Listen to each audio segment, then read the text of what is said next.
আমাদেরকে বলা হয় আহলুস সুন্নাত আল জামাত। কি বলা হয়? এই জোরে বলতে হবে, আর একটু জোরে। আহলুস সুন্নাত আল জামাত।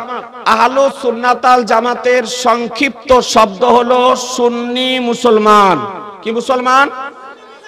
একটু হাত তুলে বলেন তো, সুন্নি মুসলমান। আর একটু জোরে, আর একটু জোরে। সুন্নি মুসলমান। সুন্নি মুসলমানদের আকীদা নবী খোদার নূরে তৈরি। সুন্নি জামাতের আকীদা নবী বেমেসাল। সুন্নি জামাতের আকীদা নবী হাজির ও নাজির। সুন্নি জামাতের আকীদা নবী গায়বের সংবাদদাতা। সুন্নি জামাতের আকীদা নবী হায়াতুন নবী। সুন্নি জামাতের আকীদা নবী বেমেসাল। সুন্নি জামাতের আকীদা নবী শাফাতকারী। সুন্নি জামাতের আকীদা নবী রাহমাতুল লিল আলামিন। সুন্নি জামাতের আকীদা নবীর ওসিলা দিয়ে খোদার দরবারে দোয়া করা যায়। সুন্নি জামাতের আকীদা মিলাদ করা যায়। সুন্নি জামাতের আকীদা কিয়াম করা যায়। সুন্নি জামাতের আকীদা উচ্চ স্বরে দরুদ শরীফ পড়া যায়। সুন্নি জামাতের আকীদা ইয়া নবী সালামু আলাইকা পড়া যায়। সুন্নি জামাতের আকীদা 12 রবিউল আউয়াল পালন করা যায়। সুন্নি জামাতের আকীদা নবীর আগমনের দিন খুশি প্রকাশ করা, বাড়িঘর মসজিদ মাদ্রাসা সুসজ্জিত করা, ইসলামিক পতাকা উত্তোলন করা, নবীর আগমনের খুশিতে মিছিল বের করা যায়। সুন্নি জামাতের আকীদা তিজা চাহরাম চাল্লিশা করা যায়। সুন্নি জামাতের আকীদা কুলখানি কোরআনখানি কালেমাখানি করা যায়। সুন্নি জামাতের আকীদা শরীয়ত মোতাবেক মুহররম পালন করা যায়। সুন্নি জামাতের আকীদা শরীয়ত মোতাবেক শবে বারাত পালন করা যায়। হালুয়া রুটি খাওয়া যায়।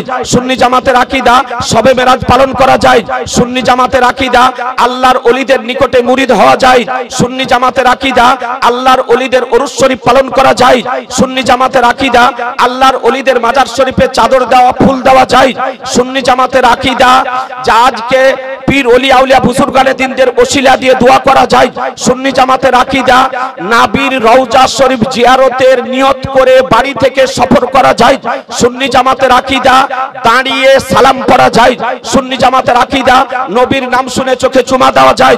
সুন্নি হানাফিদের আকীদা যে 5 ওয়াক্তের আজান, জুমার আজান, সমস্ত আজান লাউড স্পিকারে হোক, মুখে হোক, হানাফি মাযহাবের আলোকে সরকারে ইমামে আহলে সুন্নাত ইমাম আহমদ রাজা মসলা প্রদান করেছেন। সমস্ত আজান মসজিদের বাইরে আমার সরকারে আলা হযরত ইমাম ইশক মোহাব্বত হানাফি মাযহাবের আলোকে ফতোয়া প্রদান করেছেন। ফতোয়ায়ে স্বামীর রেফারেন্স দিয়ে কবরে আজান দেওয়া যায়।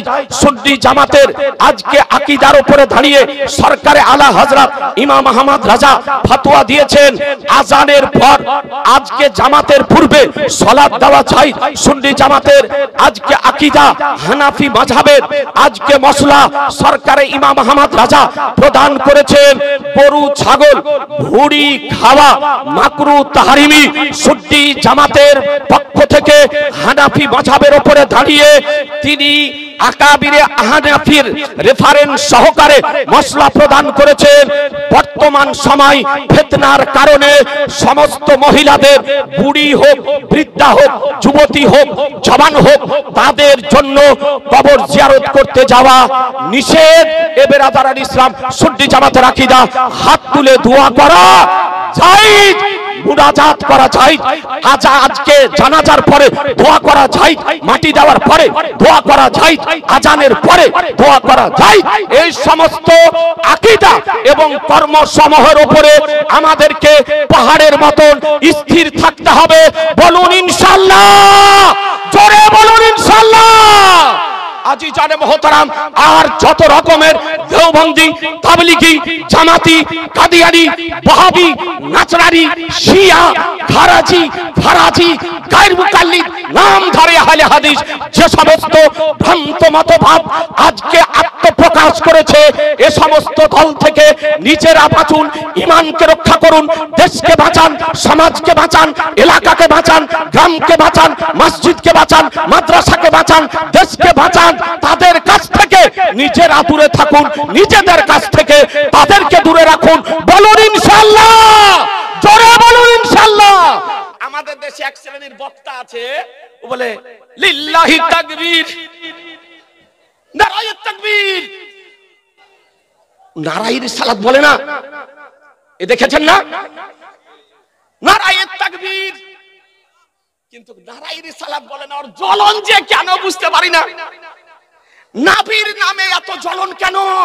যেখানে আল্লাহর নাম সেখানে নবীর নাম, আর এই আল্লাহর নাম থেকে নবীর নামকে আলাদা করতেছে। এরা জেনে নিতে হবে, যারা বলে নারায়ে তাকবীর নারায়ে রিসালাত বলে না, জেনে নিতে হবে ওদের আকীদার মধ্যে ভেজাল আছে। নাকি বলছেন? আকীদার মধ্যে ভেজাল আছে। সুতরাং নারায়ে তাকবীরও বলবো, নারায়ে রিসালাতও বলবো।